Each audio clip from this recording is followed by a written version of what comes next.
नागरिकांच्या सतर्कतेमुळे आणि अग्निशमन दलाच्या त्वरित घेतलेल्या ॲक्शनमुळे अहमदनगर शहरातील मोठा अनर्थ टळला. मनमाड रोडवरील साई मिडास या इमारतीतील वरच्या मजल्यावरील एका फायनान्स कंपनीच्या कार्यालयाला सकाळी आग लागली. महानगरपालिकेच्या अग्निशमन बंबाने काही क्षणात ही आग विझवली. नगर मनमाड रोडवरील साई मिडास डवले हॉस्पिटल चौक या इमारतीमध्ये बँका, पतसंस्था, सोन्या चांदीची दुकाने, दवाखाना तसेच फायनान्स कंपनीचे कार्यालय आहेत. या इमारतीच्या सर्वात वरच्या मजल्यावर एका फायनान्स कंपनीचे कार्यालय आहे. या कार्यालयाच्या शेजारीच एक डोळ्याचा दवाखानाही आहे.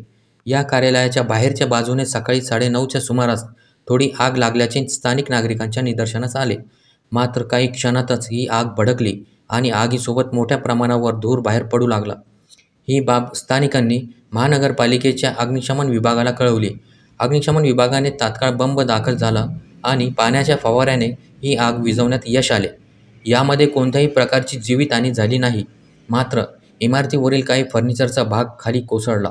आज सकाळच्या 8:30-9च्या सुमारास नगर मनमाड हायवेवरती साई मिडास या बिल्डिंगला आग लागली आणि आग लागल्यानंतर याच्यामध्ये आपल्याला इथं प्रत्येक विभाग हा अग्निशमन दल असेल किंवा पोलीस प्रशासन असेल, महसूल विभागाचे लोक असतील, हे सकाळपासून या ठिकाणी आले. आमचे नगरसेवक अजित बोरकर असतील, राष्ट्रवादीचे अध्यक्ष संपतदादा असतील, हे देखील सकाळी दाखल झाले. आणि हे सगळं पाहणी करत असताना खरं तर आपण पाहतो की वारंवार अशा घटना या शहरामध्ये घडत आहे. सुदैवाने याच्यामध्ये कुठली जीवितहानी किंवा कुठली इजा पूर्ण झालेली नाही. पण तरी देखील याच्यावरती उपाययोजना या खरं तर त्या ठिकाणी होणं गरजेचं असतं. त्या दृष्टिकोनातनं एकदा प्रत्येक बिल्डिंगला जे फायरची NOC दिली तर याचं खरं तर वार्षिक ऑडिट प्रत्येक बिल्डिंगचं देखील होणं आवश्यक आहे पुढच्या काळामध्ये. तर आपण पाहतो की पुणे मुंबईसारख्या शहरामध्ये मोठ्या मोठ्या घटना घडतात. त्याच्यावरती त्याचं जी काही स्वतःची एक अग्निशमन यंत्रणा असते तर त्या कार्यान्वित असतात. त्याची तपासणी, त्याचं ऑडिट हे त्या कंपनीकडनं केलं जातं. पण नगर शहरामध्ये तसं कुठेही केलं जात नाही. महानगरपालिकेचे अधिकारी असतील हे सर्व फक्त एकदा NOC देतेमध्ये वेगवेगळ्या आर्थिक तडजोड करतात आणि त्याच्यामध्ये पुन्हा त्याच्याकडं कधी पाहिलं जात नाही. त्यामुळे याला जबाबदार या घटना घडण्यामध्ये खरं तर महानगरपालिकेचाच अधिकारी वर्ग हा आपल्याला असलेलं पाहायला मिळतं.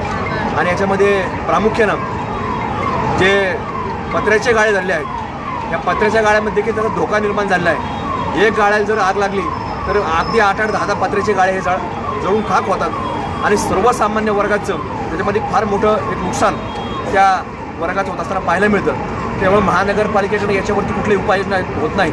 त्यामुळं आम्ही वारंवार महानगरपालिकेकडे मागण्या केल्या आहेत. येणाऱ्या अधिवेशनामध्ये निश्चित याच्यामध्ये सरकारकडे मागणी केली जाईल की असे निष्क्रिय दर्जाचे लोक खरं तर आमच्याकडे महानगरपालिका स्तरावरती पाठवू नयेत, अशी देखील आम्ही मागणी करणार आहोत.